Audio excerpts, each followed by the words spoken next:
Bienvenidos a su podcast favorito, Habitación 101. Soy Arturo Herrera y es un placer estar aquí con todos ustedes y sobre todo con Oscar Constantino. Hola Oscar, buenas, ¿cómo estás el día de hoy? Muy bien, bienvenidos a Habitación 101, el único podcast que no tiene francotiradores. ¿Por qué sacas el tema de los francotiradores? Porque yo creo que todo el proceso electoral de Estados Unidos dio un vuelco, hay un cambio muy importante como consecuencia del atentado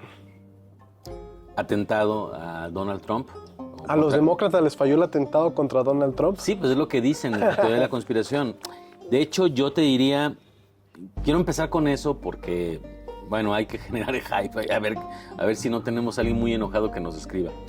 Yo me hago la pregunta de si fue un montaje o no fue un montaje y voy a dar un argumento a favor y un argumento en contra. Es que yo he visto conspiraciones de todos lados, es decir, Sí. está una que fue una conspiración de los demócratas para tirar a Trump, ¿no? Que es lo que lo hace este mártir, y otra que fue Trump el que se hizo el autoatentado pues para hacerse el mártir, la víctima. Yo te diría que hay para todo. Entonces voy a dar un argumento de un lado y voy a dar un argumento del otro. A mí me parece que el Servicio Secreto de Estados Unidos no se va a prestar a una pantomima. O sea, no habría razón para. O sea, esas personas están designadas por el gobierno de Estados Unidos, por la presidencia de Estados Unidos, para cuidar a Trump. ¿Por qué se iban a prestar a algo tan irregular? Yo creo que eso es un argumento a favor de considerar de que hay un cierto nivel de autenticidad en el atentado. No, además, en el caso de que el atentado hubiera tenido éxito, es decir, si Trump hubiera sido asesinado ese día, el tema no es solo que no hubiera llegado a la presidencia, el tema es que se hubiera hecho un desmadre en todo el país. Por supuesto. Casi, ¿has visto la película de Guerra Civil? Ándale, por el estilo, como la película de Guerra Civil. Hubiéramos tenido disturbios por parte de la gente de MAGA y de los ciudadanos, de los rednecks y de toda la gente que en el Rust Belt es pro-Trump. El otro argumento es este. Ahora, ¿qué tan probable es que alguien te dispare, te roce la bala una oreja y no te la destroce? O sea, es un francotirador innato. O sea, pues, de hecho, alguien hacía la broma de que pues, el francotirador lo habían contratado en AliExpress, ¿verdad? Saludos a los de AliExpress. Ya ahora sacaron una nueva versión de que, bueno, el teleprompter es golpeado por la bala y una esquirla de la bala le corta. La verdad es que sí se ve medio extraño tan poca herida, porque incluso cualquiera que se haya herido una oreja sabe que lo que hay es muchísima sangre. Aquí hay 2 hilillos de sangre que ni siquiera le... Saludos al defensor de la verdad. Ah, el defensor de la verdad. No, pero creo que ahí no fue herida. Ahí no, ahí tú lo ves, dices, bueno, no hay sangre en el cuello, está curioso. Entonces, por un lado dices, es muy poco el daño, y por el otro, el servicio secreto no se presta a cuentos. Si aceptamos que el atentado fue real, Trump es el maldito perro con mejor suerte del mundo. Mejor suerte porque salió parado como un héroe, salió parado como una fotografía de campaña. Increíble. O sea, esa foto va a ir a los libros de historia. O sea, o tiene muy buena suerte, o tiene un pacto con el demonio, o hay un montaje. A mí me parece que hay muchos argumentos a favor de un montaje, pero me parece que no hay evidencias. Y esto es importante porque eso es lo periodísticamente serio. Oye, ok, a mí no me parece creíble, me parece improbable, pero no hay pruebas del montaje. Entonces, yo creo que en principio, por navaja de Occam, tendríamos que pensar en la explicación más sencilla. La explicación más sencilla es que es un perro con mucha suerte. Y esto cambia completamente las cosas. ¿Tú crees que cambia el panorama de la elección? ¿Ya crees que ahora sí, Oscar, después de tantas discusiones, hay que jubilar a Juan Biden? Yo creo que Joe Biden, a menos que tenga un renacimiento, un replanteamiento increíble. Salga con cabello y hable de corrido. Sí, que bueno, que muestra una lucidez que no ha mostrado, pues bueno, sí está en una situación muy lamentable. Sigo pensando que tienen que trabajar muy bien la candidatura alterna. Me parece que en este momento solo Michelle Obama podría más o menos generar la suficiente proyección, porque ese también es parte del problema. Tú puedes tener un buen candidato, en el papel que sea un buen gobernante. El problema es si la gente lo va a conocer y se va a identificar con él. Pero hay un porcentaje de los indecisos que seguramente cambió su sentido del voto con este atentado. Entonces, sí, ya me parece que aparte el shock en el que han estado los partidos ante esto, bueno, es muy significativo. No sé, me parece que Es sí cambia significativo, todo. pero el escenario no es igual. Es decir, yo no trato de minimizar el atentado contra Trump, sin embargo, los resultados en la opinión pública es muy, muy diferente. Hay gente que dice, lástima, quedó como mártir. Hay gente que dice, lástima que no le dieron, que efectivamente, sobre todo el ala más extremista de los prodemócratas en Estados Unidos, ¿no? Es decir, está este sentimiento polarizante. Este sentimiento no es igual, para mí no es igual de capitalizable que una especie de unión en torno a un candidato como fue con Ronald Reagan. Que cuando Ronald Reagan, hay una anécdota que dicen, cuando Ronald Reagan sufrió el atentado y lo atendió el doctor, pues ya ves que era muy cómico el señor y dijo, espero que usted sea republicano, le dijo Reagan al doctor, espero que usted sea republicano. Y el doctor le dijo, señor Reagan, hoy todo el país es republicano. Lo que pasa, ahí voy a disentir un poco. Tiene razón en que Reagan logró esa unión alrededor de él. Pero es que Ronald Reagan es un personaje que rompió el molde. Es quizá el último gran republicano de todos los tiempos.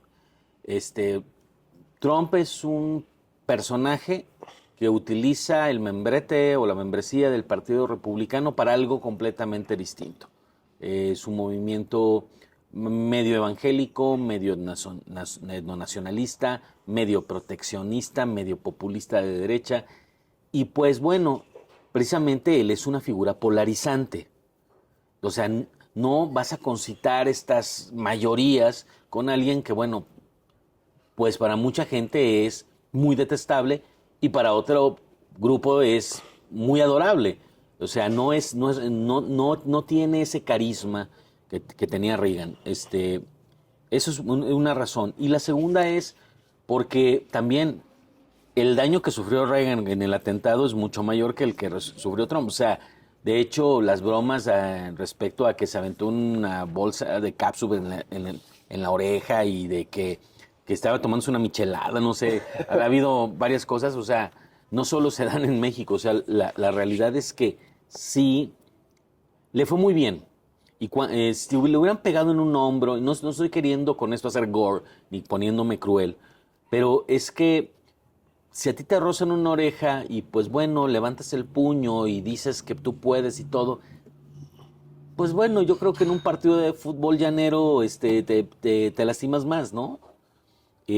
También eso es parte de lo que no le da tanta credibilidad al atentado, pero sí hay una parte de aquellos que estaban muy incómodos con los errores de Biden, que terminaron de decir, bueno, pues esta elección ya se definió. No es que digan, uy, yo aprecio a Trump porque es un mártir y es lo máximo, sino, ¿sabes qué? Ese arroz ya se coció, un poquito en el estilo del tema de Claudia Sheinbaum en este país, Pero ¿no? aquí sí se había cocido para adentro. No, o sea, se les pasó de cocido, ya era engrudo, ¿no? Justamente. Sin embargo, yo creo que, bueno, a pesar de que no hubo mucha sangre, no hay que minimizar el atentado. Fue un atentado contra un presidente. Sí, claro. Hubo deficiencias por parte del servicio secreto Muchas. incluso.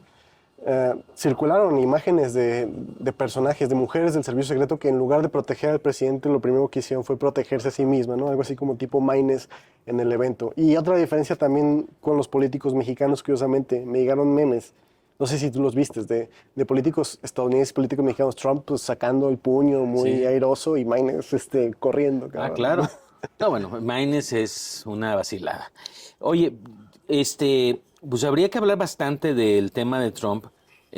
Yo quiero simplemente puntualizar rapidísimo el rol de Elon Musk en este tema, cómo salió inmediatamente a respaldarlo y cómo atacó a la directora del servicio secreto, que había sido jefa de seguridad en Pepsi, precisamente para temas de alimentos, ese tipo de cosas. Y hizo una broma en Twitter, no lo llamaría broma, es que en realidad es una crítica bastante sarcástica, diciendo que, bueno, su trabajo anterior era cuidar los chetos, una cosa así, ¿no? Eh, Ha habido muchas críticas y hay muchos ataques al desempeño del servicio secreto, no solo de los agentes en el lugar, sino a al mismo operación desde su cabeza de esta organización que es muy importante. Hay que recordar que el servicio secreto nace precisamente para evitar que maten presidentes. O sea, es precisamente el asesinato de Lincoln lo que propicia que el servicio secreto se consolide como lo tenemos, ¿no? Entonces, pues bueno, pues no fueron muy efectivos, ¿no? Porque ahora sí, no es que ellos hayan evitado el atentado, es que tuvo mucha suerte el candidato. Y eso no debe de dejarse de resaltar. Sí, aparentemente ya tenían como digamos, al perpetrador ubicado, lo tenían ubicado perfectamente. Por ahí salió incluso un hilo en Reddit, que quién sabe qué tan creíble sea, que lo tenían ubicado desde hace tiempo, durante el meeting, y pidieron autorización pues para actuar. Sin embargo, no se las dieron ya hasta que el señor hizo el atentado, lo cual, digo, no sé si creerlo, pero lo que sí es cierto es que el servicio secreto es bastante profesional en ese sentido. Yo creería que en efecto ya lo tenían ubicado, no sé tú qué piensas, porque inmediatamente sonaron los disparos, lo dieron de baja. Sí. Fíjate que los francotiradores de cualquiera de las fuerzas de seguridad de Estados Unidos son muy buenos. Sí, pero no es como que escuches y automáticamente puedes decir, es ahí, y ahí disparas. Bueno, un buen francotirador, y si está ubicado en la zona, oye un balazo y ¡pum! Actúa en cuestión de segundos.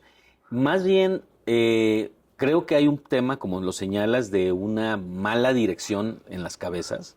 Seguramente ya lo tenían identificado y, pues bueno, los agentes que estaban ahí, salvo los que se agacharon más que mencionabas, pues fueron y cuidaron a Trump. No se tardaron casi nada en estar ahí. De hecho, uno puede, al ver la grabación, que lo primero que hay no es una detonación, sino el gesto de Trump de que algo lo lastima y ya están en camino los agentes para protegerlo, ¿no? O sea, yo por eso te digo, me parece que es un cuerpo muy serio, me parece muy profesional. Los agentes de campo, no sé sobre la directora, mentiría, yo no te puedo decir si es buena o no es mala, más allá del chiste que hace Elon Musk, pero pues sí, hubo una reacción tardía. Si lo tenían ubicado, pues ¿para qué te esperas a que cometa el atentado para hacer algo, no? No tiene lógica. Sí, no tiene lógica, pero quién sabe. Digamos, haya sido un hilo. Yo creo que el atentado le sirvió mucho a Trump para darse proyección a sí mismo y para darle proyección también al que sería su vicepresidente, que es James David Baines. James David Baines, que es conocido, digamos, como parte de como mencionaste, esta ideología evangelista, ¿no? Justamente. Y que ideológicamente ha centrado, digamos, mucho la campaña de Trump en el centro, ¿no? Estados Unidos olvidado, tratando de enemistar de alguna forma a los que viven en el centro contra los que viven en las costas, ¿no? Una especie de civilizados contra incivilizados, por decirlo de alguna forma. No importa, somos en México, aquí somos incivilizados, así que me vale decir ese tipo de cosas. Se dice y no pasa nada. Acá No, somos creo que no pasa nada, incivilizados, no ¿no? pasa Entonces yo nada. puedo decir incivilizado del centro de Estados Unidos, que ciertamente tiene cierto atraso tanto tecnológico como cultural. De hecho, mira, este señor James David Vance, J.D. Vance, hizo un libro que, bueno, creo que es importante decir cómo se llama. Se llama Hillbilly Elegy. O Quería sea, decirlo, pero no sabía si lo iba a pronunciar bien. no, pues ahora sí que yo pronuncio como entiendo, ¿no? Hillbilly Elegy. O sea, elegía de un montañés, podría traducir así, ¿no? O sea, él mismo se categoriza como un chico de Ohio, pobre, de una comunidad, muy atrasada, que logra salir adelante. O sea, hay un orgullo redneck en esta cosa, ¿no? Y bueno, creo que es importante porque me parece que el candidato más maga que tiene el trumpismo no es Trump, es J.D. Vance. No sé que le quería declarar la guerra a los carteles del narcotráfico Sí, en México. y bueno, y es un sujeto que tiene unos vínculos bien interesantes con ciertas fuerzas del exterior. Recordemos que en un principio era un crítico muy feroz del trumpismo, pero sufre una serie de transformaciones. Es comentarista en CNN, ahí conoce a otro personaje que lo mentorea. Este personaje es muy de derechas, muy peculiar, orilla avanza al catolicismo, este mismo personaje se pelea con el Vaticano y se pasa al Pues cristianismo es que aquí no se pelea ortodoxo. ahorita con el Vaticano. La verdad es que yo estoy muy descontento con lo que ha hecho el Papa Francisco. Yo te diría que hay cosas muy buenas y otras que no. Pero bueno, el asunto es que esta vinculación con el cristianismo ortodoxo implica una vinculación con un patriarca Ajá. que al parecer estuvo en la KGB y que es muy amigo de Putin.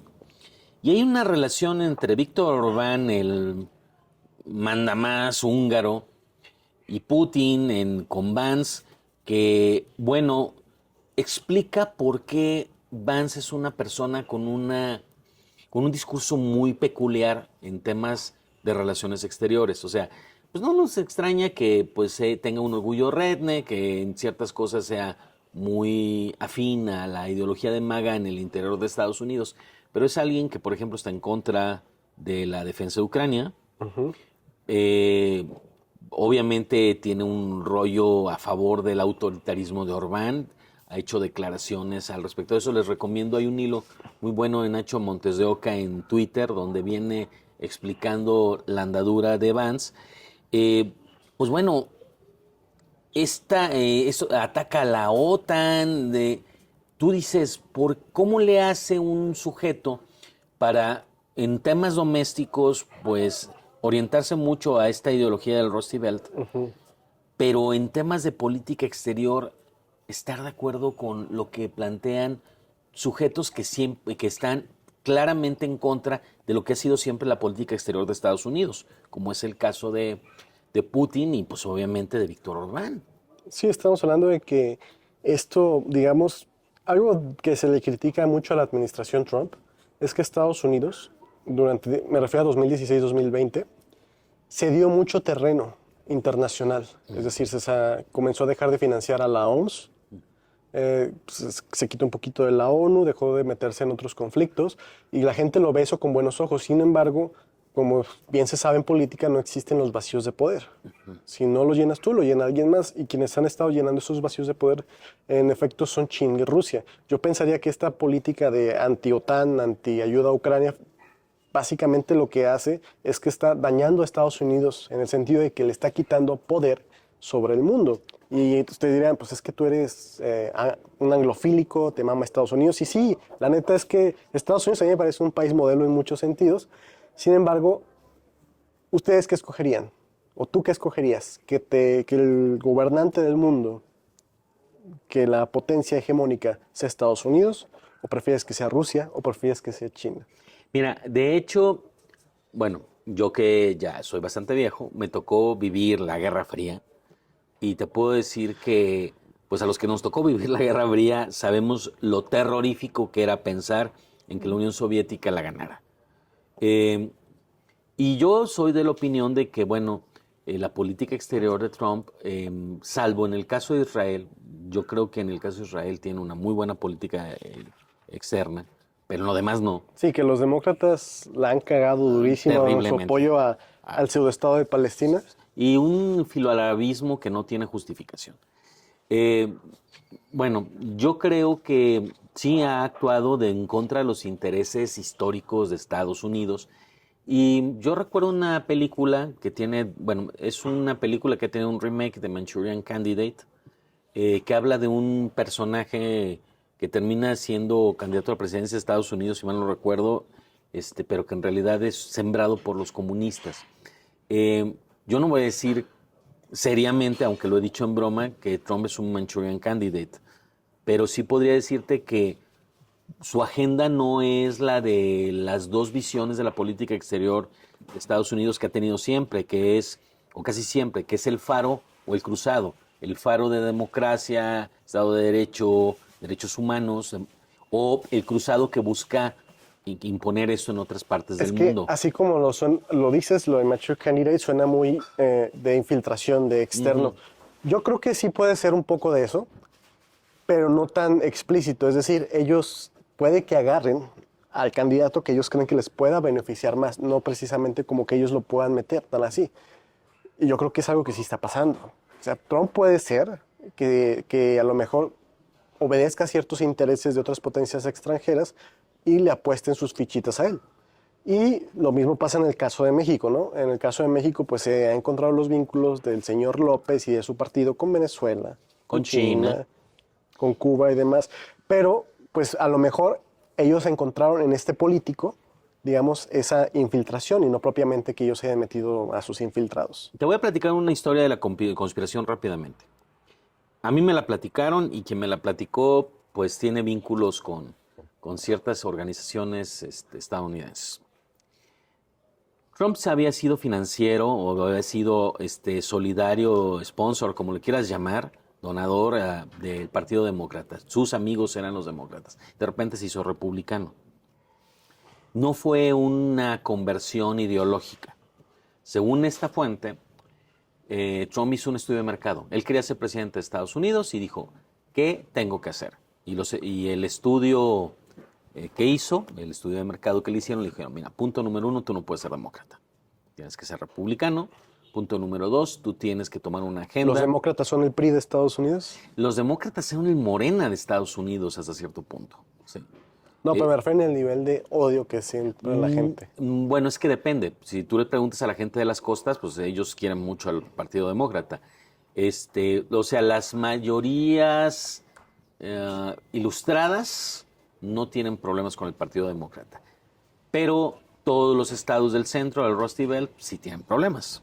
Entonces, bueno, y si tú tienes que ser republicano, tienes que tomar una agenda que sea conforme a las necesidades de la clase obrera que vive en el centro del país, que se siente desplazada, que son blancos, anglosajones, protestantes, con pocos estudios y de clase media baja. Tienes que ser antimexicano porque los mexicanos son el coco de estas personas, sienten que les roban empleos, que son racistas, tienes que ser nativista, o sea, tienes que decirlo sin decirlo tal cual, que bueno, contaminan el ambiente un poquito como era la política exterior de Estados Unidos en la época de Calvin después de Coolidge. lo que pasó en el partido allí en Miami, yo creo que sí le dio puntos. Así que me decís, No, a ver, vean, estos cabrones son unos salvajes. Y tú dices, sí, somos unos salvajes. Lo que pasa es que, bueno, no... Hablando no tanto de los mexicanos, sino de los latinos en general. Yo te podría decir que ese es un tema con todas las inmigraciones en Estados Unidos y en Canadá. O sea, no solo es de los latinos. Y es el mismo problema que tienen en Francia. O sea, estamos vuelvo al... mencionaba yo a Calvin Coolidge. Había porcentajes en la ley de inmigración de Estados Unidos para que no hubiera demasiados que no fueran blancos que entraran. Fíjate, además los niveles de racismo. O sea que yo no podría entrar. Bueno, pues eres blanquillo de ojos de color, yo creo que sí. Pero aquí a lo que quiero llegar es que hemos cambiado la lógica de la inmigración. Antes era, o sea, tú llegas a este país, no te comportas de acuerdo a las reglas de este país, te largas, te sacan, te vas al bote o te largas del país. Y ahora no, ahora hacen lo que se les pega en gana. Y si tú los quieres controlar, los quieres castigar, pues eres un facho, ¿no? Eres Marine Le Pen, ¿no? Si les quieres aplicar la ley, eres un facho. Eres un facho. O sea, entonces, pues bueno, la lógica es completamente distinta y por eso pasan esas cosas como las que suceden en Miami.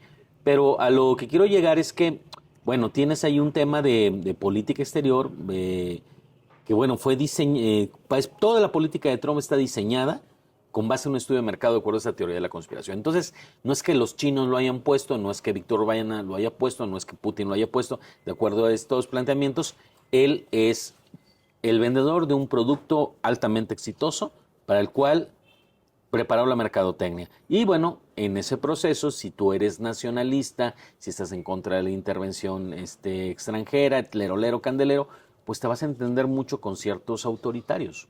Uh-huh. Esa es una explicación menos conspiranoica, ¿no? A pesar de que venga de una teoría de la conspiración. Ahorita estamos tratando de entender, digamos, este punto de vista del electorado americano por parte a lo mejor de estas potencias extranjeras. Sin embargo, ahorita que mencionaste a Francia, también es algo muy interesante. Ya hablamos de que Trump y su agenda es, digamos, evangelista. Estamos hablando de temas religiosos.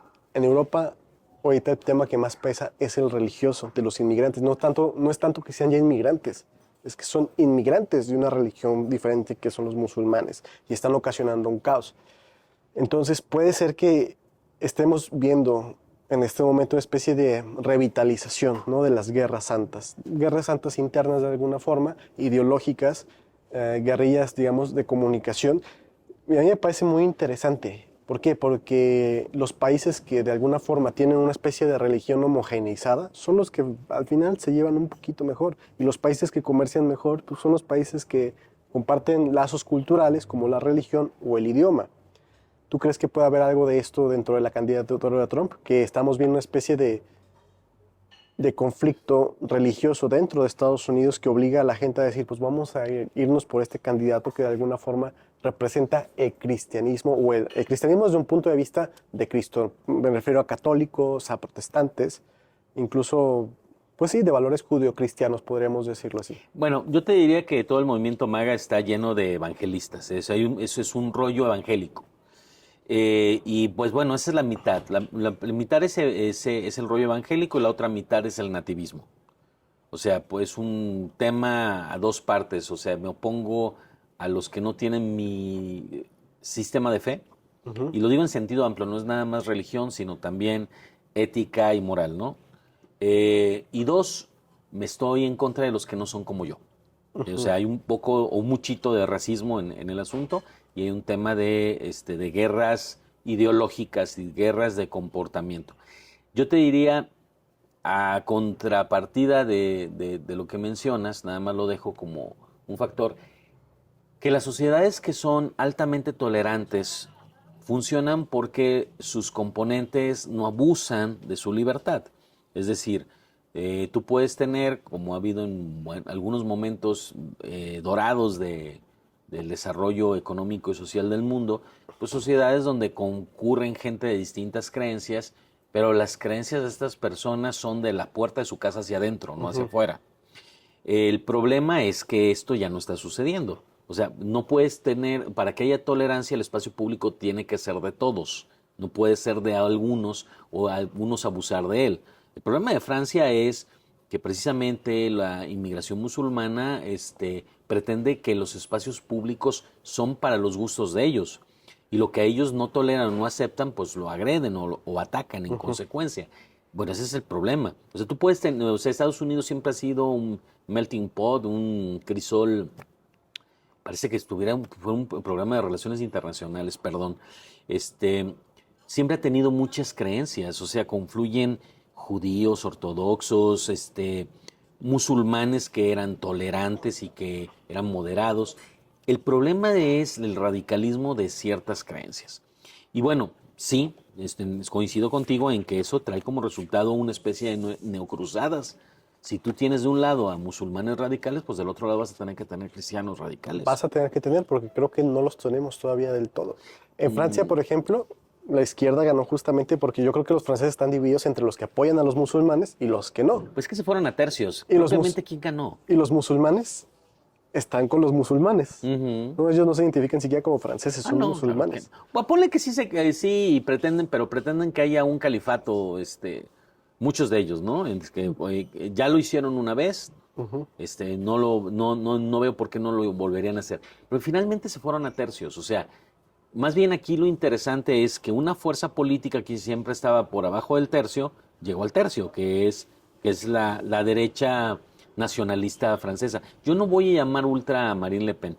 Y no me vayan a decir, que me ponen en los comentarios, facho francés, póngame como usted quiera. Es que ya ves como la izquierda, ¿no? Siempre todo es ultra para ellos. Sí, oui. ¿Has escuchado el chiste hablando de Trump? ¿Sabes cuál oreja se lastimó Trump? ¿Cuál? La ultraderecha. La ultraderecha. Cuidado con la abeja. Lo que digo es que, bueno, a mí no me parece que ella diga, oye, sabes que a mí me interesa una Francia que conserve los valores que siempre ha tenido, es conservadora, es tradicional. Yo no podría llamar eso ultra. De hecho, creo que es un abuso. Está a favor del aborto, oye. Sí. O sea, votó su partido a favor del aborto. Es como cuando hablan mal de Vox. Ajá. Bueno, a ver, Vox es un partido que cree en una España unificada, no en una España con secesiones, una España que tenga... En una iberoesfera. Sí, que tenga un lenguaje común, creencias comunes y en la que todos se sientan españoles de la misma categoría, no españoles de primera y de segunda. Si a mí me dices que eso es ultraderecha, pues sé que es un conservadurismo que para los zurdos es casposo, así le dicen en España. Pero ese conservadurismo está aquí en México. México para los mexicanos, fuera turistas extranjeros, cabrón. Bueno, lo que pasa es que el racismo mexicano, pues como es etnonacionalista, pues es progresivo, ¿no? Es racismo Racista, bien, ¿no? Cuando los blancos son racistas es racismo reprobable, pero cuando Los que morenos no son los que no son blancos, porque puede ser cualquiera, pues no eres blanco.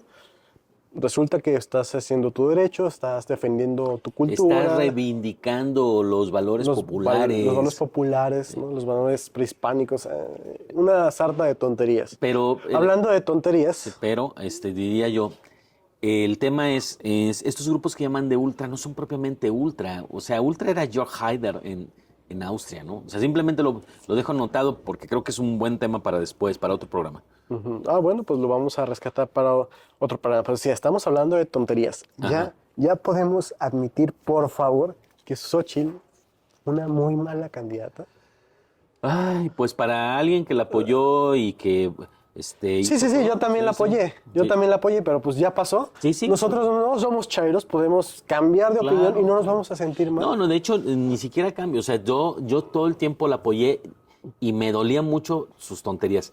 Hay un video, subí la parte correspondiente a Twitter, pero bueno, es una tiktokera que habla buen rato sobre qué es lo que va a pasar después de las elecciones. Y ella señala que bueno, que Xóchitl Gálvez no representa a la oposición, que la derecha no la ve como una candidata preparada, nunca la vio como una candidata preparada, ni capaz, ni representativa de algo que ella llamó la derecha sincera, que daba vergüenza, que genuinamente apenaba, pero votaron por ella por algo, y le pongo unas quotation marks de este vuelo, balance de poder.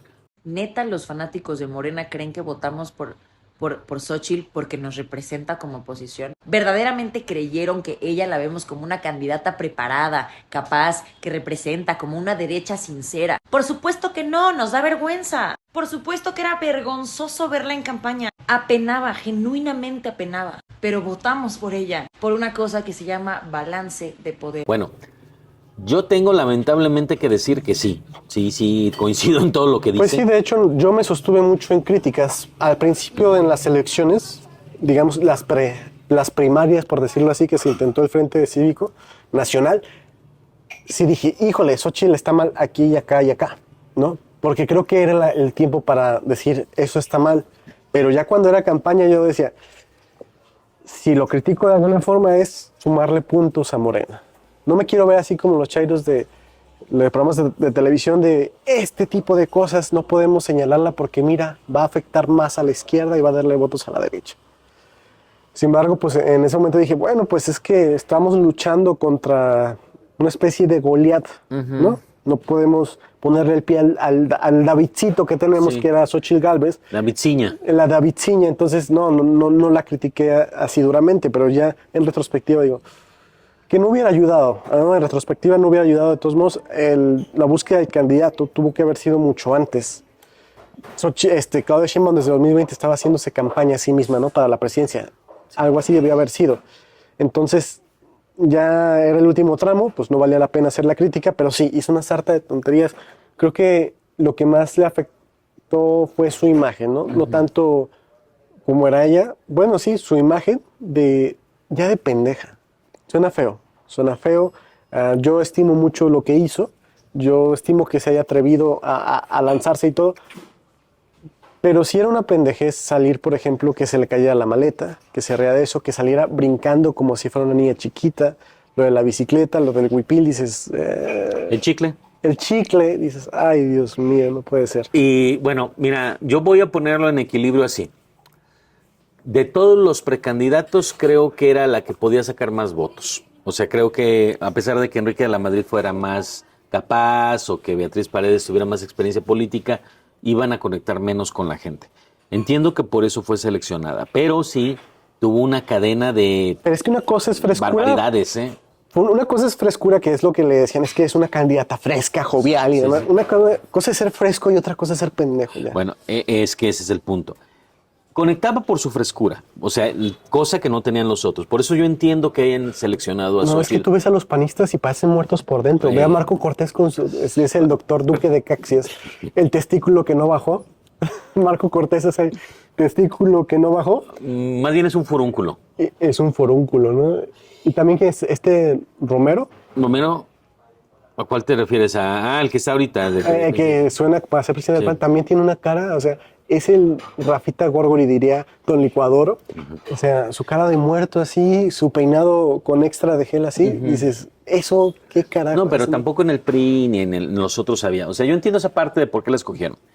Ahora, cometió muchos errores. Hasta fíjate, te voy a decir algo. A los de Jalisco, yo creo que incluso Laura Aro hubiera sido mejor candidata que Xochitl Gálvez. No, por supuesto.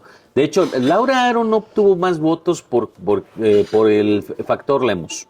Eso hay que tenerlo bien claro. Si hubieran puesto otro candidato de MC, quién sabe qué hubiera pasado. Hay que reconocerle que a Pablo la aportación que le dio a MC para ganar. ¿Sí? O sea, si había otros que sonaban y pues no, definitivamente, qué bueno que no fueron el candidato. A lo que quiero llegar es, bueno, cometió muchos errores y había que señalarlos de alguna manera porque aparte eran reiterativos. El caso de está promoviendo a Raquel Buenrostro, yo sí la pondría en el gabinete. Oye, Vete a la chingada, ¿cómo que Raquel Buenrostro? Raquel La extorsionadora Buenrostro. Empresarios. Sí. La que dijo que era mejor regalarle dinero a la gente en lugar de... de respetar las inversiones. O sea, Sí. Bueno, y lo dijo una vez, lo volvió a decir, y por más que alrededor se hacían comentarios, oye, neta, es un error grave, le entró por un oído y le salió por el otro, porque tiene un problema ella, que es confundir, mandarse solo con hacer tonterías. Y luego, apoyo la informalidad. En el tema del chicle lo hizo más de una vez. Hay un video muy desagradable en el que le entrega una botella de agua y lo que trae en la boca a un asistente. O sea, que son cosas que se ven muy mal. Y que nos puedes después platicar que no era un chicle, que era una menta. Pues no te sacas las cosas de la boca y las dejas en ningún lado. Eso no tienes por qué hacerlo. O sea, de hecho, creo que el proceso de tragarte un chicle o tragarte una menta no debería ser mayor problema.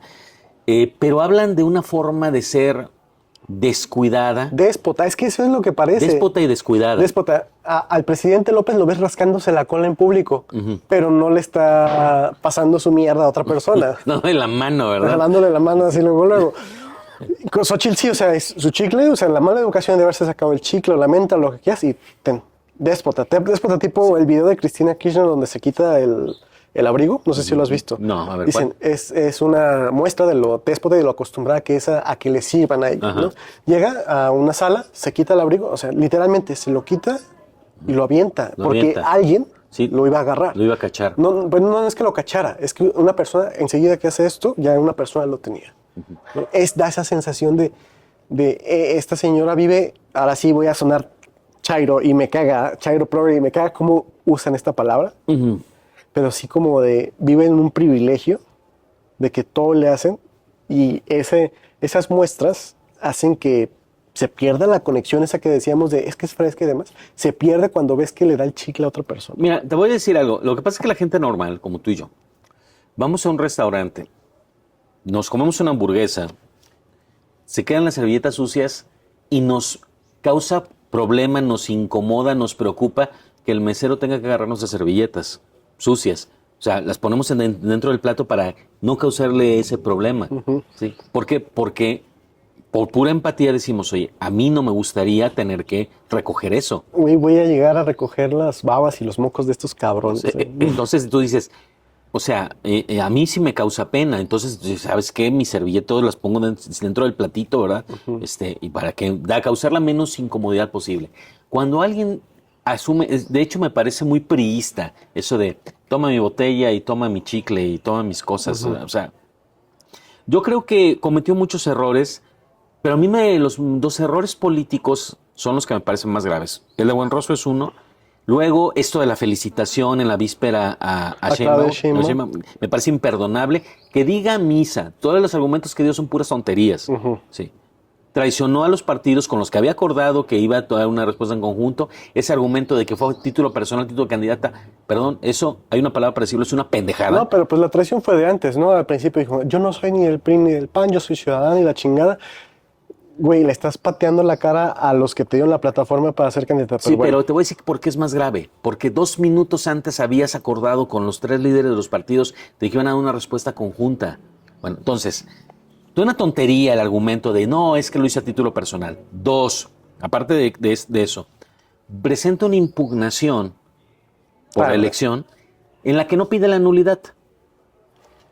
A ver, entonces, ¿para qué impugnaste? ¿Qué pretendías? ¿Una sanción moral? O sea, otra traición a sus electores. O sea, haber felicitado a Sheinbaum fue una traición a los ciudadanos que votaron por ella. Y luego, ir en su carácter interesada a presentar una demanda en la que, a pesar de tener un presidente que intervino activamente en las elecciones, lo cual está prohibido por la Constitución, de haberse utilizado recursos públicos, de haber utilizado los servidores de la nación, de condicionar los apoyos si no votaban por Morena, cosas, cualquiera de ellas que son suficientes para anular la elección, no piden la nulidad. Bueno, yo hago esta pregunta. A mí me parece que esto es importante. Tú dime qué opinas.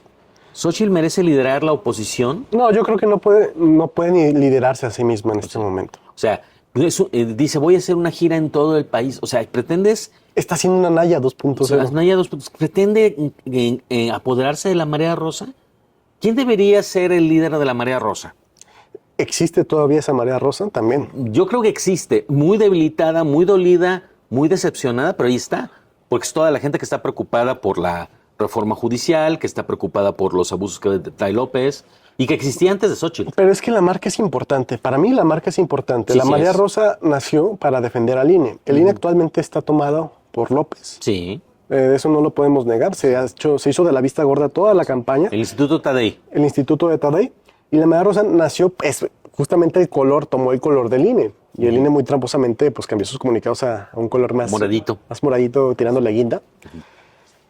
Sin embargo, yo creo que ese es el simbolismo. Yo creo que la marca de la marea rosa ya fue en ese sentido. Podemos hablar de que sí, hay ciudadanos como tú y como yo descontentos con el gobierno, pero la marca de la marea rosa y los líderes que compusieron la marea rosa, muchos de los cuales pues resultaron tener algunas consultoras que se hicieron millonarias vendiéndole sus servicios tuiteros a la oposición, ya fue. Yo creo que están desprestigiados y que la gente está buscando otro tipo de voces. ¿Quiénes salieron bien parados de todo esto? Yo creo que Acosta Naranjo salió bien parado. Acosta Naranjo, puede ser un líder interesante. Esta Daniela Chávez se llama, no. ¿Te estás refiriendo Ávila. ¿Te estás refiriendo a la que también es aspirante a ser expresidenta del PAN? Sí. Ya se nos olvida el nombre, perdón. Te queremos mucho. Lo vamos a poner el nombre ahí con un letrerito en el video, perdón. Sí, son ejemplos. Precisamente, cámbiale el nombre, no hables de marea rosa, hablemos de sociedad civil inconforme, o sea, los grupos liberales, como lo quieras llamar. Yo creo que esa masa crítica, pues bueno, va a tener que optar por algo. Y me parece muy infame, esa es la palabra, lo vuelvo a decir, infame, que Xochitl Gálvez pretenda apoderarse de eso después de cómo traicionó, y vuelvo a decirlo, traicionó a la sociedad civil. No, hay Fernando Marcos hacía editoriales en 4 palabras. Yo diría lo mismo. Xochitl no tiene madre. Justamente. Así. Yo creo que es un tema incluso que ella debería de dejar, ¿no? La opinión pública, más bien la opinión pública debería dejar a Xochitl Gálvez. Debería ser irrelevante porque le hizo mucho daño, le está haciendo mucho daño justamente a la oposición y a la sociedad civil. Se convirtió en lo mismo que Marco Cortés, en lo mismo que Alito, un estorbo. Y pues ahorita en este momento sobran estorbos. Cabrón. De hecho, yo imagínate con un fusil, tú en la guerra, en una zanja, defendiendo la posición, y cuando volteas resulta que tu general ya salió huyendo, corriendo y te dejó solo. Eso fue lo que hizo Xochitl Gálvez. Eso fue lo que hizo Xochitl Gálvez el día de la elección, justamente, después de que se cerraron las urnas, después de que salieron los votos, después de que salió el conteo, el PREP más bien, el conteo rápido después. Fue muy triste, ¿no? Cómo rápidamente aceptó la derrota ante todas las irregularidades que muy bien mencionaste. Ni hablar. Yo creo que Xochitl Gálvez no debería liderar absolutamente nada de aquí en adelante. Y de nuevo, yo, al igual que tú, la apoyé muchísimo en su momento. Y yo no soy de derecha, yo soy liberal clásico, y me da, igual que como dijo esta chica en TikTok, me da vergüenza, me da pena Y bueno, esta cuestión de votar por balance de poder, pues yo no la comparto. Yo verdaderamente voté esperando que se lograra el milagro, pero como sea, es de pena ajena. Es de pena ajena y estas críticas sirven más allá que hacer leña de árbol caído. Yo creo que es para una especie de resurgimiento de la oposición, que se tome en cuenta los errores. Fue un error la forma en la que se presentaron los candidatos en las elecciones primarias, por decirlo así. Fue un error que Xóchitl fuera. Fue un error que Xóchitl despreciara a los partidos políticos para ella sola, no reconociendo lo bueno que hizo el PRI y el PAN, porque sí hicieron cosas buenas. En fin, esperemos que esta serie de errores sirvan para aprender, porque finalmente de eso se trata. Y si no aprenden, pues ya tenemos aquí Morena para mucho, mucho, mucho rato, ¿no? Ya Desafortunadamente. Otros 70 años de priismo morenista. Bueno, pues ya estamos de acuerdo en que Xóchitl Gálvez no era Churchill Gálvez. Churchill Gálvez. Podemos tocar algún otro tema interesante, ¿no? Ya nos deprimimos lo suficiente. Ya nos deprimimos lo suficiente. Oye, ¿sigues a este tuitero Daniel Oso? Uy, sí, muy bueno Daniel Oso. Yo recomiendo que lo sigan. Tiene reflexiones muy interesantes. ¿Qué me quieres platicar de Daniel Oso? Mira, hablando de Daniel Oso, creo que es interesante porque ha destapado muchísima hipocresía. Hace como un año destapó que esta cuenta triste de Twitter se llama Gatitos contra la Desigualdad. Son unos gatitos rojos ideologizados, que son parte de un chavo que se llama Maximino, no me acuerdo, @rojoneón, que siempre estuvo luchando por las 40 horas laborales, por la vivienda digna, contra la gentrificación y la madre. Y resulta que pues, el chico recibe donaciones a través de una sociedad civil que él posee, en la que no registra empleados como pues para no pagar IEPS. Mira, qué interesante. Ajá. O sea, lucha por el derecho de los trabajadores, pero sin trabajadores. Los trabajadores de otros. Porque sí tiene trabajadores a su cargo el señor. Sí usa gente a su cargo, se ha visto. Pero pues no lo registra ante el Seguro Social. Nada, un izquierdista hipócrita además. Eso es dentro de las cosas que ha destapado Daniel Oso. Y recientemente causó un bulo en Twitter porque empezó a hablar de la gentrificación china en México. Y es que a través de un hilo de Twitter, Daniel Oso develó justamente que hay una especie de gentrificación china en la Ciudad de México y lo relata todo en forma de una historia. Y básicamente los chinos en el centro de la Ciudad de México tienen bodegas ilegales, rentan casas, que es parte, ¿no? Desplazan a los habitantes, rentan casas para convertirlos en bodegas clandestinas, en hospitales clandestinos y emplean inmigrantes, ¿no? O sea, no solo desplazan en el sentido de vivienda a los mexicanos, sino que también pues los trabajos ahora sí se les están dando a venezolanos, a haitianos y a centroamericanos en general, ¿no? Entonces hay este fenómeno de la gentrificación. Esto pues causó que todo Twitter progre de izquierda se le fuera encima diciendo, es que eso no es gentrificación, ¿cómo te atreves a decir que eso es gentrificación? Porque aparentemente para los gentrifóbicos, ¿no? Gentrificación es cuando las cosas son bonitas, cuando las cosas son bonitas y cuando son los gringos, pero cuando son otros que no son gringos, que no son americanos, que no son esta gente blanca, capitalista, heteropatriarcal, pues no es gentrificación y es otro fenómeno extraño. Bueno, te he de decir que coincido en que es un doble estándar. El problema de la gentrificación, según ellos, es el desplazamiento. Y si estamos hablando de gentrificación a la europea o a la estadounidense o gentrificación a la china, pues estás desplazando gente. Y las dos tienen un fenómeno de redensificación. La diferencia es que una es peor que la otra. Pero también está esta idea errónea de que gentrificar es algo malo. No, para empezar. Sí. Pero es que precisamente ese es el tema. Dicen es malo. ¿Por qué? ¿Por qué es malo? A ver, porque desplazas gente. Bueno, ¿sabes que los dos fenómenos desplazan gente? ¿Sí? Los dos fenómenos son gentrificación, ¿no? Los dos fenómenos, mira, para que no entremos en rizar el rizo, los dos desplazan, los dos redensifican. Si alguien quiere llamar a una... Los dos aumentan los precios de las rentas. Exactamente. Y cambian el entorno. La diferencia es que uno lo cambian para hacerlo horrible y otro no. Entonces, si alguien le quiere llamar a la gentrificación europea gentrificación y a los chinos cutrificación, pues bueno, eso es lo de menos. O sea, cuando alguien se queja de la gentrificación, se queja porque se desplaza a la población originaria. Whatever it means, porque... De hecho, al mismo hilo de Twitter se subió un youtuber que es bastante famoso, que se conoce en redes como Esquizofrenia Natural. No sé si lo ubiques. De repente dice cosas interesantes, pero básicamente dice eso, es que pues no es gentrificación. ¿Por qué? Dice, es que sí es un fenómeno reprobable, pero no es gentrificación, porque los gentrificadores invierten en inmuebles de lujo para especular, ¿no? Ya ves que esta idea de la gente de que especular es algo Terrible. terrible, reprobable, ¿no? Es lo peor que puedes hacer en tu vida. No saben ni qué es especular y pues ya andan diciendo que es lo peor que puede haber en el mundo. Y básicamente, si es bonito, si mejoran los servicios, si hay cafeterías, si ya hay edificios de lujo, eso es algo malo y es gentrificar.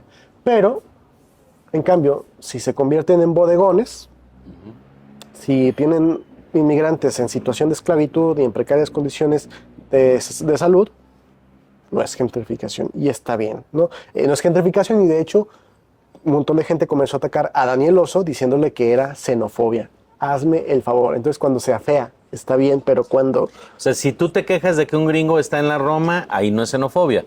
Si te quejas de que un chino hace un bodegón apestoso, ahí sí es xenofobia. Bueno, vuelvo a lo que te decía. A mí me parece que si la crítica es al desplazamiento de las personas originales, las dos desplazan. Si es que la queja es la redensificación, pues las dos redensifican. Las dos aumentan el costo de los inmuebles, pues sí, nada más. La diferencia es que la cutrificación es peor. O sea, esta gentrificación a la China te deja entornos horrendos y aparte abusa de los derechos fundamentales de estos inmigrantes. Pues bueno, yo no sé cómo pueden defenderlo, pero solo lo pueden defender desde la lógica del resentimiento. O sea, están resentidos contra los güeritos y por lo tanto pues está muy mala la gentrificación Pero de los gringos, ¿no? ¿desde cuándo acá embellecer el espacio urbano es algo malo? No, pues claro que no es malo, pero precisamente la reivindicación popular es, bueno, es que estas personas viven mejor, viven en el privilegio.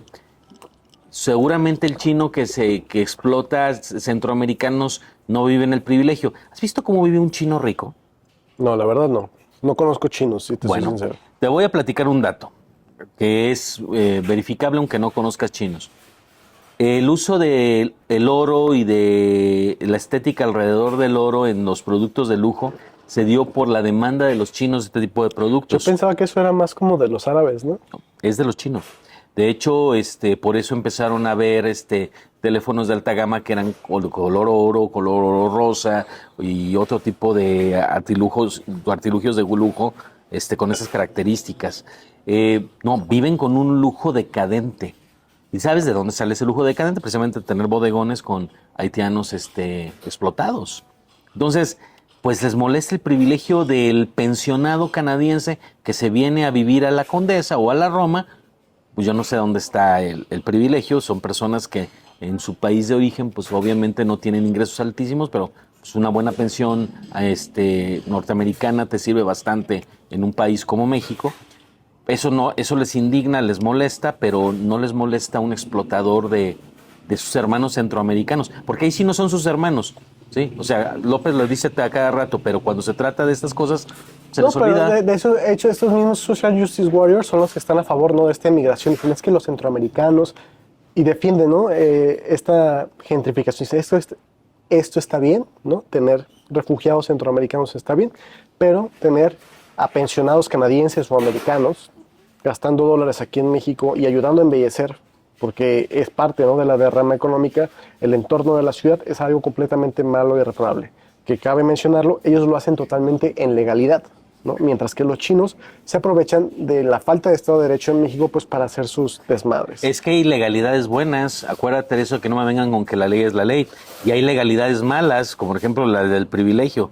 Recuerda que el presidente, que es el instigador de este asunto, trae un discurso en el cual la ley sirve a los privilegiados y por lo tanto hay grupos que por eso viven al margen de la ley y hay que entenderlos por la reivindicación popular.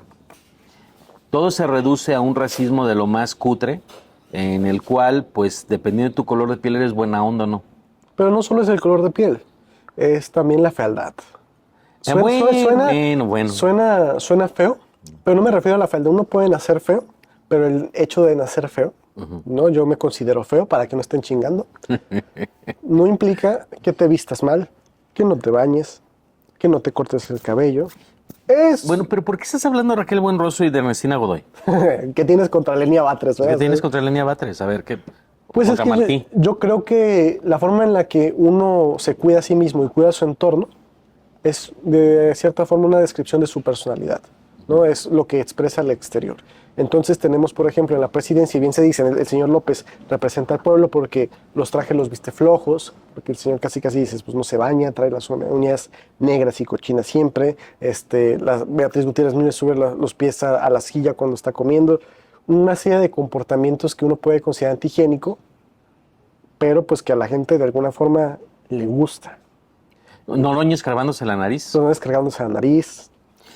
Bueno, pero es que... Noroña en la toalla. Por eso le haces así, como las moscas. Bueno, Y volvemos al tema, los edificios. Ajá. Resulta que si los chinos enfean el centro histórico, lo hacen una porquería, estorban en las banquetas, en plan inmigrantes ilegales, hay malas condiciones de salud alrededor, es algo deseable y está bien, es un ejemplo de superación, incluso vi, pero remodelar edificios, construir más departamentos, ampliar las banquetas, poner cafeterías, hacer bonito, poner volardos incluso, es algo malo. no tiene ninguna justificación, por donde se le vean. Voy a volver a mencionar a una persona muy apreciada por los dos conductores de este programa, don Javier Milei. Desafortunadamente o afortunadamente, en el campo de los liberales, la estética es superior. Él decía, somos estéticamente superiores. Y uno diría, bueno, es una sangronada. No, de hecho, él lo explica muy bien en la entrevista que tiene con Tucker Carlson. No soy fan de Tucker Carlson, me cae gordo Tucker Carlson, pero creo que es una buena entrevista. Donde él dice, a ver, tú puedes ver cómo eran los edificios soviéticos y te puedes dar cuenta que era una cosa horrenda. Bueno, no te vayas tan lejos. Los edificios del priismo sesentero. Los Infonavits en Nesa. ¿Has visto las estatuas de Benito Juárez como con esta idea de Siqueiros? Ándale, sí. Horribles. No, pues todo, una estética cutre también. Ve los Sims que se construyeron en esa época, pues, son cajas de cartón enorme, de edificios que parecen soviéticos. Estéticamente es horrible. Y así eran también los inmuebles en la China comunista de antes de la liberación de la producción. Pues sí, desafortunadamente la izquierda suele tener una estética muy fea. No voy a negar que de repente hacen algo interesante, pero es la excepción a la regla. Sí, o sea, ellos piensan en algo que sea funcional más que agradable a la vista. Mientras sea funcional, está perfecto. Y ahí lo tienes con los carros soviéticos. ¿Se acuerdan de unos carros espantosos que hacían los soviéticos, los Lada? Sí. O sea, tú dices, en esto se movían, ¿no? Eso sí, las limusinas y los carros de los altos dignatarios del Politburó, pues no eran así, ¿verdad? ¿Tú no te acuerdas cuando Putin fue a visitar a Kim Jong-un? ¿En qué se movían? Es un Mercedes-Benz, En un ¿no? Mercedes, cabrón. ¿No? O sea, ¿cómo vamos a movernos en estas porquerías socialistas? O en alguno de los carros chinos que se desbaratan, ¿verdad? Sí, justamente, ¿no? No van a confiar su seguridad. ¿Tú crees que van a confiar su seguridad en autos chinos? Por supuesto que no. No. Bueno, ahí tienes el ejemplo más claro, ¿no? En fin, pero doble estándar, lo típico de la izquierda. Es curioso, ¿no? Cómo estos socialistas, que aparte de que se ven mal, es decir, estamos hablando de una estética tanto en los edificios como estética personal, ¿no? Es una especie de guerra parece una especie de guerra contra la higiene, o contra el bien vestir, o lo que quieras. Y dices, vamos a decir que este programa es otra especie de alarraqui. No se trata de clasismo, de nuevo. Se trata, a lo mejor, de una visión diferente sobre lo que es bello, ¿no? Para mí, la belleza implica la limpieza, ya sea tanto visual, es decir, yo quiero ver calles sin cables, sin negocios en las banquetas, porque estorban al cruce peatonal, con banquetas amplias, con Sin volardos. desechos en la calle. Sin desechos en la calle, con volardos, porque pues hay conductores que son pendejos y se les antoja o estacionarse en la pinche banqueta o pasarse a lado de los peatones. Sin ciclistas sobre las banquetas. Sin ciclistas sobre las banquetas, en ciclovías en todo caso. Uh-huh. En fin, uno quiere orden y estética. Punto. Que de hecho es una consecuencia natural del liberalismo. O sea, tú ejerces tu libertad para vivir mejor, para comer mejor, para tener un mejor entorno. A la gente en su resentimiento esto les molesta y otra vez tienes mucha razón, no nos interesa ser estilo alarraqui, ni estamos hablando desde un privilegio odioso de derecha, simplemente estamos hablando de para qué la gente se esfuerza. Yo no creo que la gente sea feliz esforzándose para vivir en entornos horrendos. Yo creo que no. Yo creo que todo el mundo quiere llegar a una casa donde todo funcione con equipamiento urbano que funcione, con árboles, con vegetación, con aire puro, ¿no? Si hay alguien que no le gusta eso, pues bueno, Pero está para la fíjate, terapia, ¿no? yo creo que si a alguien que no le gusta eso, está bien. Está bien. Sí, está su dentro de gusto. su libertad. Si quiere vivir en ciertas condiciones precarias y no aspira a nada mejor, está bien. ¿No? Está perfectamente entendible. Dices, está bien, es tu vida. Es tu bronca. Yo no tengo derecho a meterme en esa parte de tu vida.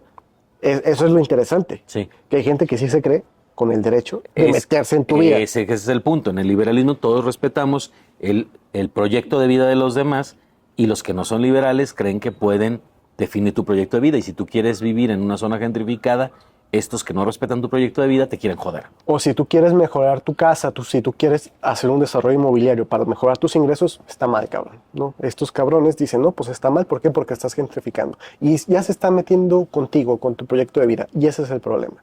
Yo creo que más allá de la estética, el problema principal es, pues se respetan los gustos, malos, buenos, X, se respetan y no tengo por qué yo meterme ni imponerte algo que a ti no te gusta, pero pues tampoco tú tienes que venir a imponerme algo que a ti no te gusta.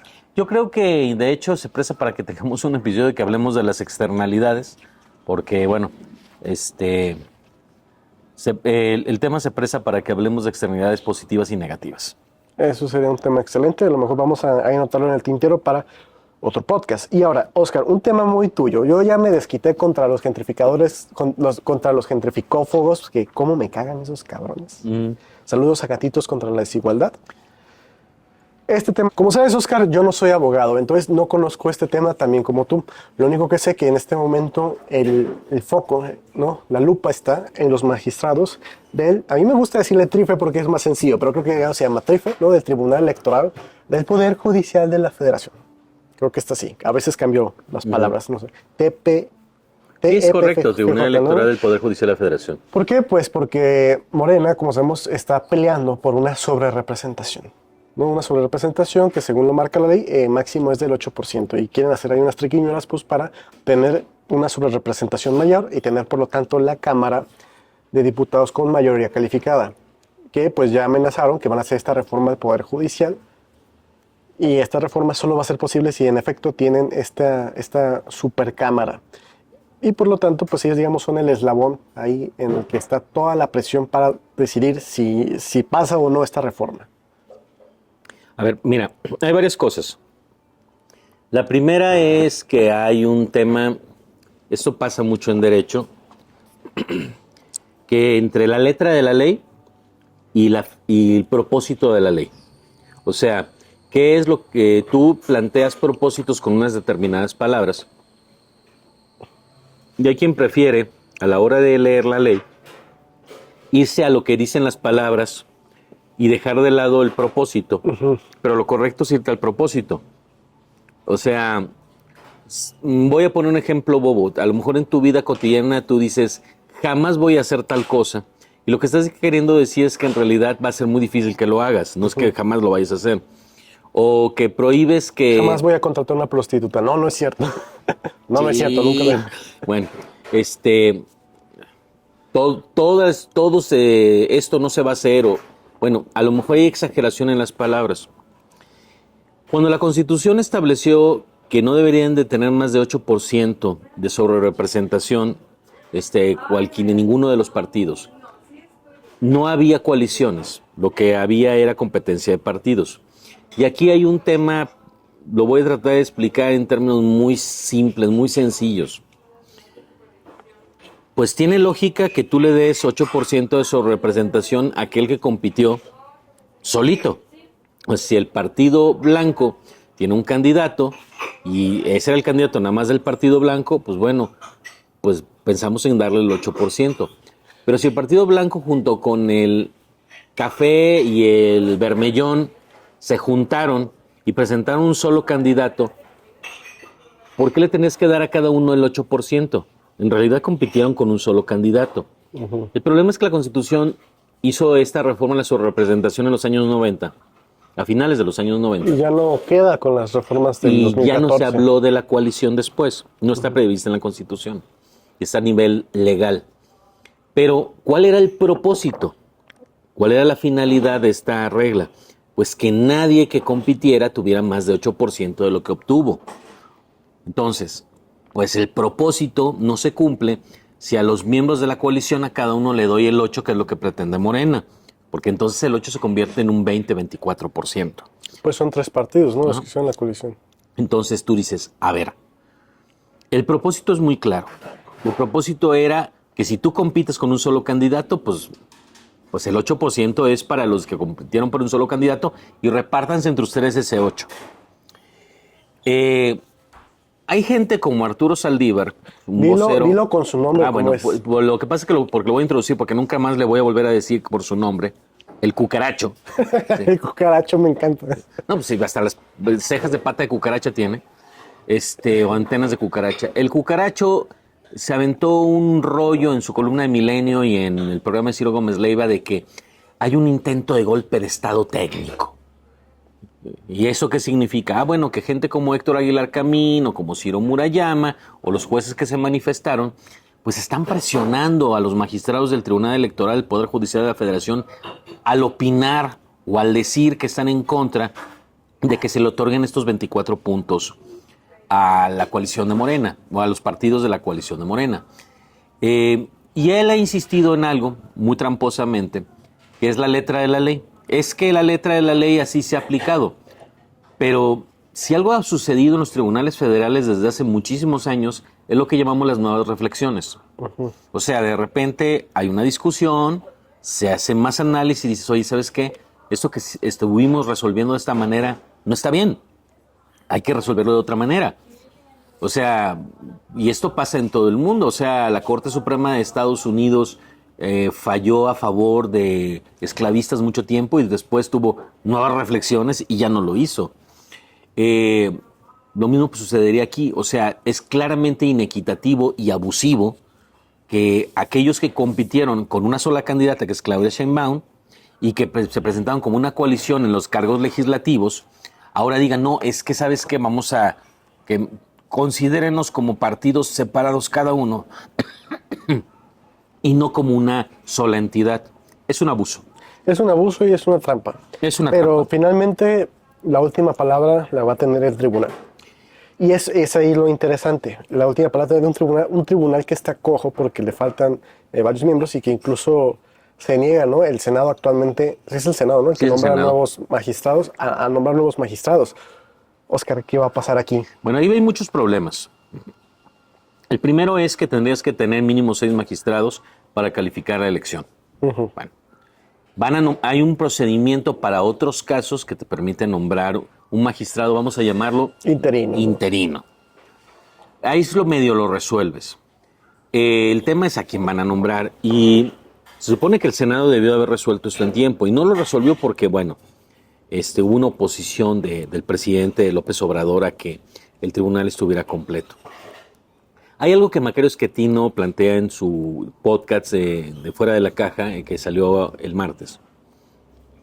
Y es, ¿en qué cabeza cabe que tú como magistrado del Tribunal Electoral del Poder Judicial de la Federación seas la puerta o seas el facilitador de la destrucción de ese tribunal y del resto del Poder Judicial?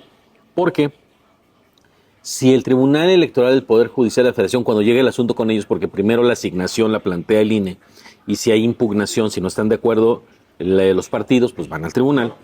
Cuando resuelva el tribunal, pues tiene 2 sopas. Le otorga sus 20, 24 puntos a la coalición, o les da nada más el 8. Si les da nada más el 8, no hay plan C. Esa es la parte importante. Porque no tendrían las 2/3 partes en la Cámara de Diputados, tendrían 62%. Las 2/3 partes son 66, les faltarían como 15 diputados. Y definitivamente no la tendrían en el Senado. Y entonces acabó el plan C y todos estos sueños dorados de imaginación rosa de López Obrador de destruir el Poder Judicial en septiembre se irían al caño, porque eso se tiene que resolver en agosto. Bueno, la otra opción es que le entregue los 20, 24 puntos. Pero si hace eso, pues bueno, la reforma está planteada para que todos los jueces federales se vayan, ellos para empezar.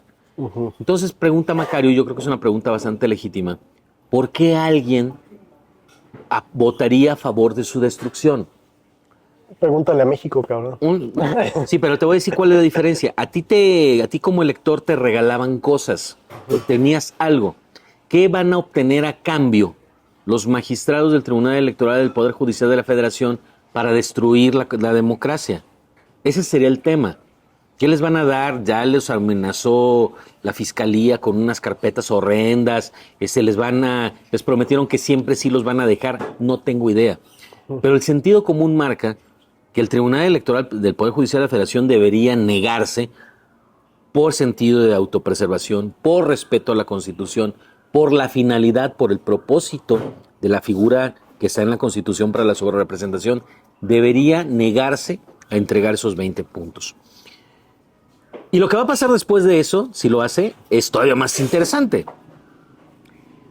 Las decisiones del Tribunal Electoral del Poder Judicial de la Federación en estos temas son inapelables. O sea, la Sala Superior, a la hora que resuelve esto, nadie lo puede revisar, ni siquiera la Suprema Corte. Ni siquiera la todopoderosa Suprema Corte. Ni siquiera la todopoderosa Suprema Corte, porque la Suprema Corte solo tiene competencia en temas constitucionales puros o en acciones de inconstitucionalidad en temas electorales, que es así, no las trabaja el Tribunal Electoral. Entonces, pues no hay manera de que alguien pudiera revertirlo. Entonces... Pero es el tema de que no hay los magistrados. Pero ponle que lo pongan, que pongan al sexto. ¿Y qué pasa si no lo ponen? Pues para empezar, tendremos un problema para la ungida del presidente. La calificación de la elección presidencial se tiene que hacer por el Tribunal Electoral. Lo van a nombrar. Yo creo que el problema no es que no lo nombren. El tema es si le va a crecer la espina a los magistrados y van a oponerse, porque aquí es a donde quiero llegar. Por eso el berrinche del cucaracho. Como esto es irrevisable, nadie lo puede revisar. O sea, lo va a decidir el Tribunal Electoral en su sala superior y nadie lo puede cambiar. Vas a tener, a la vista de algunos, una crisis constitucional. Vas a tener al Poder Ejecutivo haciendo berrinche porque le tumbaron el plan C, pero formalmente, pues la decisión del tribunal no se puede atacar, no se puede cambiar y te aguantas. Podrán cambiar legislación, podrán hacer cualquier otra cosa, podrán tratar de intentar llevarlos a juicio político, pero también como no tienen todas las mayorías, también se complica. Es una cuestión en la cual el callejón sin salida podría darnos resultados muy interesantes, que yo estoy casi seguro que Morena no aceptaría. Pero la única forma de que fuera por encima de esto es inconstitucional. Y es algo que yo he platicado en algunos tweets y no me quiero extender mucho, pero sí quiero mencionar esto. Y es el 136 constitucional. Hay un artículo en la Constitución que dice que cuando un gobierno deja de respetar la Constitución, pues existe un derecho a perseguir ese gobierno y a castigarlo. Lo estoy diciendo en términos, es un poquito más enreveresada la redacción, pero eso es lo que significa. O sea, si de repente un presidente dice, a mí no me parece la decisión del Tribunal Electoral y yo la desconozco, pues está gobernando fuera de la Constitución. Y ahí dice que a estas personas que gobernaron fuera de la Constitución se les va a juzgar y a castigar. O sea, cuando el presidente entra en rebeldía de lo que marca la Constitución o los tribunales constitucionales, se atiene a convertirse como lo le pasó a este señor, el peruano, el del sombrero chistoso. Pedro, ¿no? ¿El Pedro qué era? Bueno, el amigo de López. Uh-huh. Bueno. Pedro Castillo. Pedro Castillo, sí. Pedro Castillo. El profesor Pedro Castillo. Bueno, pues resulta que le pasaría lo que a Pedro Castillo. O sea, tendrías después una comisión o un tribunal que lo juzgaría y lo metería al bote por todo el resto de sus días. O sea, no creo que esté calculando bien López Obrador el tema o si lo está calculando, está jugando con la amenaza, porque mandar al cucaracho a decir que hay un golpe de estado técnico, que porque se van a cambiar las reglas. Esa es una cantaleta que han tenido desde hace tiempo, el golpe de estado técnico. O sea, si no va a ser como yo digo, es golpe de estado. Es como, si la gentrificación no es como yo digo, pues entonces, ¿qué onda? No es gentrificación, sino es como yo digo. O sea, por ahí va. Yo creo que bueno, concluiría, los tribunales pueden hacer nuevas reflexiones, eso es válido, no tiene nada de malo, lo han hecho toda la vida, Saldívar lo hizo, es un abuso... El cucaracho. El cucaracho. es un abuso que los partidos compitan juntos como coalición y quieran que le repartan votos como si hubieran competido por separado. Pues es una payasada que llamen golpe de estado técnico las opiniones de un intelectual como Héctor Aguilar Camino, de un exfuncionario del INE como Ciro Murayama, o que los jueces manifiesten que no están de acuerdo con algo. Llamar eso golpe de estado es una mentada de madre. Pues que para todos ellos es golpe de estado blando, es golpe de estado técnico. Se buscan siempre esta forma de victimizarse de alguna. Bueno, tú y yo conocemos zurdos, no voy a decir quién, que bueno, si tú les dices que Salvador Allende era un tipo dictatorial, autoritario, que gobernó fuera de la Constitución y que por lo tanto también era un tirano, de inmediato te dicen facho, ¿no? O pinochetudo. Pinochetudo, sí. Arriba mi general Pinochet. No, Hola, Gabo. Me sigue gustando el nombre desde el helicóptero, cabrón. Desde el helicóptero es un buen. Sigue siendo un buen nombre, pero sí, las cosas se dicen como son en este momento. Estamos en la antesala de una dictadura y yo creo que el último eslabón que nos queda es la decisión del tribunal.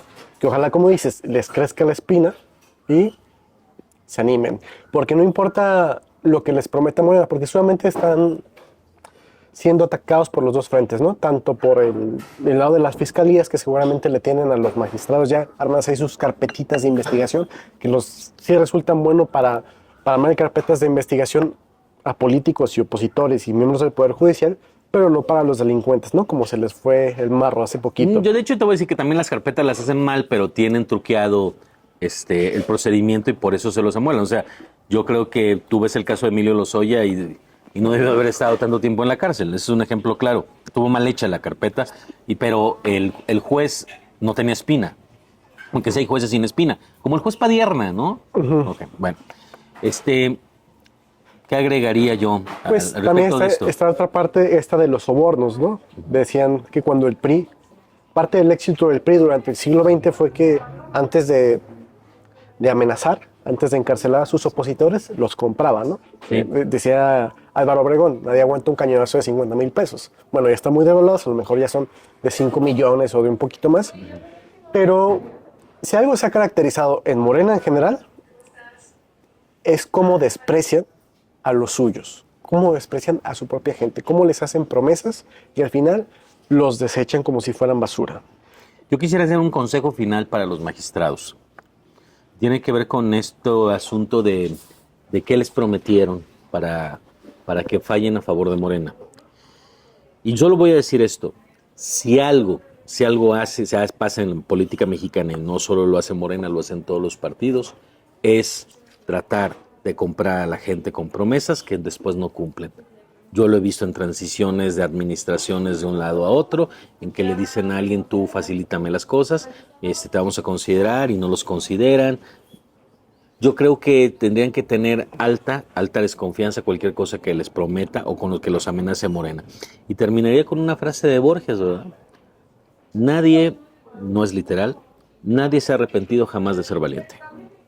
Excelente frase de Borges. Hablando de traiciones y de no cumplir compromisos, pues está esta noticia que la neta a mí me da un pinche gusto, cabrones, porque no mames, fueron parte de este cagadero y bueno, los trataron como basura porque son basura, hijos de su chingada madre.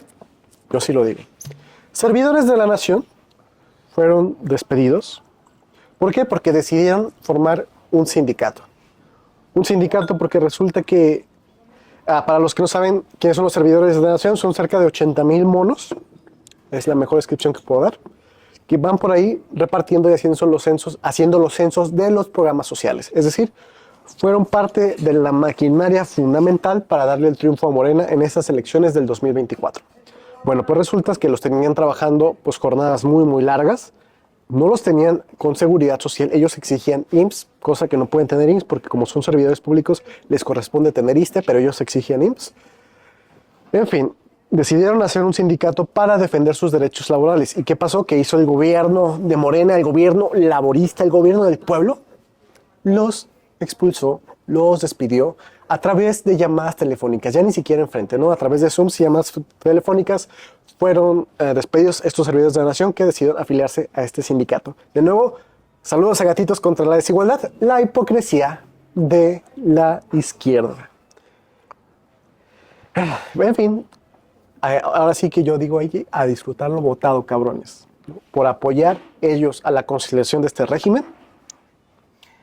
Mira, nada más un punto. Sí podría darse el caso de que trabajes para el Estado y estés en IMSS, cuando te tienen en el régimen del apartado A. Ah, ok. No es común, pero sí se puede. Bueno, por ejemplo, los que trabajan en el Seguro Social, en el IMSS, Sí. son trabajadores del Estado. No, y tú te encuentras con distintos organismos, por ejemplo, de la Administración Pública de Jalisco, que están bajo apartado A los trabajadores y tienen IMSS. Pero bueno, aquí el tema a mí me parece que es de confianza. Si no puedes, si a tu misma gente te la truenas, te la fastidias, no le cumples, no les pagas, pues ¿qué tipo de gobierno ibas a hacer siendo Claudia Delgadillo? Y te voy a decir, es como No, pero una es que morena, esto es a nivel federal, pero aquí en Jalisco, lo que pasó ahorita que mencionas Sí. a Claudia Delgadillo, es que el caso no fue de los servidores de la nación, eso es federal. Aquí fue el tema de los representantes de casilla, los monitos Bueno, esos que mandaron a vigilar. Para acabarla de molar, la gente a la que le pides que te ayude en la elección, no les pagas. No son los únicos que lo hacen, pero es endémico en Morena que no te pagan. La hijoputez, cabrón. Sí, la hijoputez, entonces oye, hazme eso, lo otro, y ahí luego vemos. De hecho, es un estilo copiado del perismo más chafa por parte de López Obrador y que es replicado por todos sus operadores. Entonces, no me extraña que esto haya pasado a nivel federal con los servidores de la nación, ni me parece que sea extraño que en el caso de Jalisco, con los representantes de casilla, los representantes de partido en casilla, hayan actuado así, el Morena Jalisco. O sea, es que lo tiene en su ADN. Lo tiene en su ADN, pero es como de, pues ya ganamos todo, ¿ya para qué? O sea, es como de, pues ya no lo necesitamos. Literalmente Morena en este momento incluso podría dejar de sobornar al electorado. No importaría. No, Ya tienen todo el en poder. los siguientes 3 años no importaría. Y bueno, hay que ver cómo va a evolucionar el Instituto Tadei, ¿verdad? Que ponen una de las reformas es desaparecerlo y convertirlo en otra cosa. Entonces, de hecho, ahí tienes un ejemplo exactamente al revés del otro tema que estábamos platicando. Bueno, ella va a destruir al instituto, pero pues ella llegó al instituto gracias a los destructores. Por eso se entiende que esté prestándose para ello. Yo no me extraña, y también dices, bueno, imagínate de gobernadora a una persona que ni siquiera sus representantes de casilla les pagó. O sea, no quiero ver cómo va a tratar a la ciudadanía.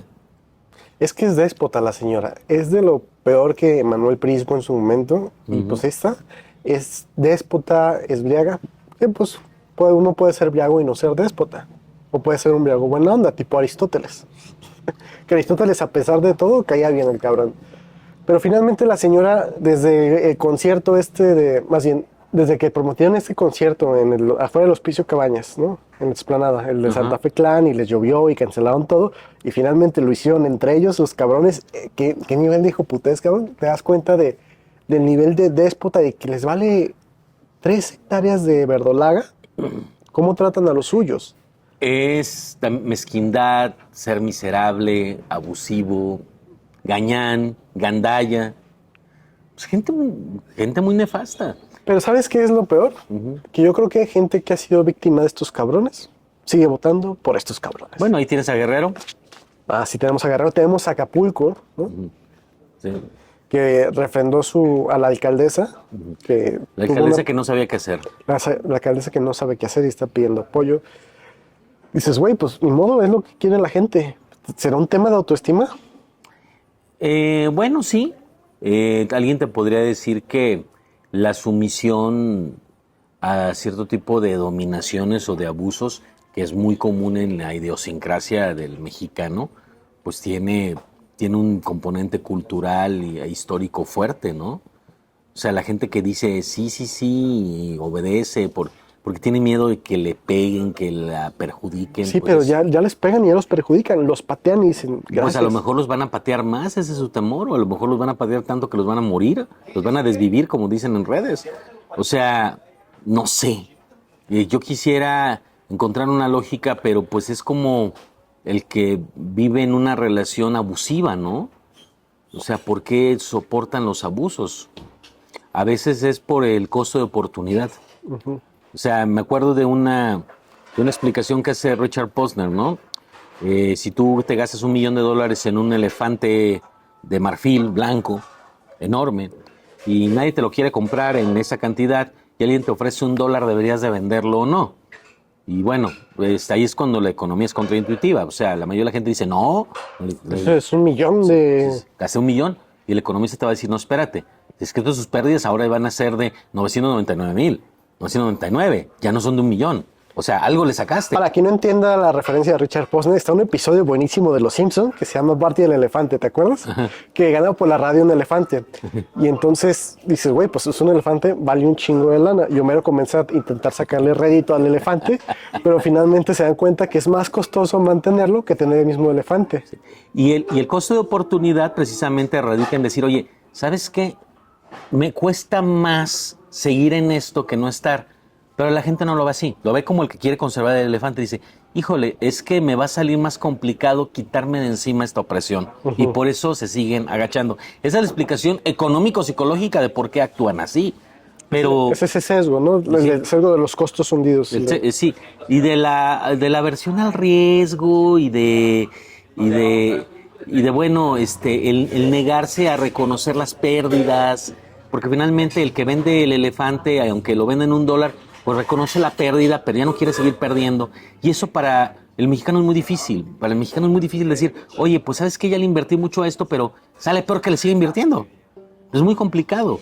De hecho, tiene que ver con nuestra necesidad de conservar las cosas. Eso es lo más chistoso. Los mexicanos, a pesar de ser muy chairos, muchos de ellos, en el fondo son conservadores. Sí, Morena es un partido muy conservador en muchos sentidos. No por nada Morena está muy alineado con el trumpismo, no por nada Morena está muy alineado con Putin. Son, no sé si valores conservadores, pero es una tendencia conservadora, ¿no? Porque valores conservadores de los buenos, yo creo que respeto a la vida, a la propiedad, no tienen nada. No, es que son unos salvajes. Son unos salvajes, unos conservadores salvajes. Así lo puedo dejar. Pues de hecho, como eran los conservadores en las épocas de poca civilización del mundo, ¿no? Mira, sinceramente creo que, como dijiste tú, a disfrutar lo votado, ellos optaron por este tipo de ofertas políticas que evidentemente son malas. Ellos ayudaron, ¿no? Ahora sí que diría mi chaira favorita, Denise Dresser, que es chaira. Aunque sea anti-López, esa señora es chaira. Chaira y plagiaria. Chaira, Denise Dresser. No tiene... Pues, si quieres, ponemos los links en el programa. Ok, ahorita checamos eso. No sabía que era plagiaria la señora. Sí, es plagiaria. Como decía ella que se siente como la que quitó las cadenas, la cabrona, ¿no? Estos servidores de la nación. Se siente Marianne. Ahorita que acaba de pasar el 14 de julio, ya ves que la representación de Francia con el gorro Frigios Marianne, se siente Marianne. Cabrona. Rescatando un poquito las palabras de Miss Dresser, los servidores de la nación ayudaron a poner cadenas a ellos y a otras personas, ¿no? Son parte de esta maquinaria. Ahora sí, yo no me siento mal por ellos. Chinguen a su madre, disfruten lo votado por ayudar a hacer que este país sea peor. ¿Algo que más quieras agregar, Oscar? Pues nada más diría, pues sí, ahora sí que yo no me voy a solazar en su pena, pero se lo merecen. Y se lo merecen y a todos los más nos perjudicaron por su tontería. Vamos a cerrar este podcast con esta frase, que a mí me encanta. No la voy a decir literal. Bueno, más bien sí la voy a decir literal, como se escribe. PTM, a mamarla, a disfrutar lo votado. Muchas gracias por estar aquí. No más faltó que dijeras, zurdos de mierda. Zurdos de mierda. Gracias, hasta la siguiente.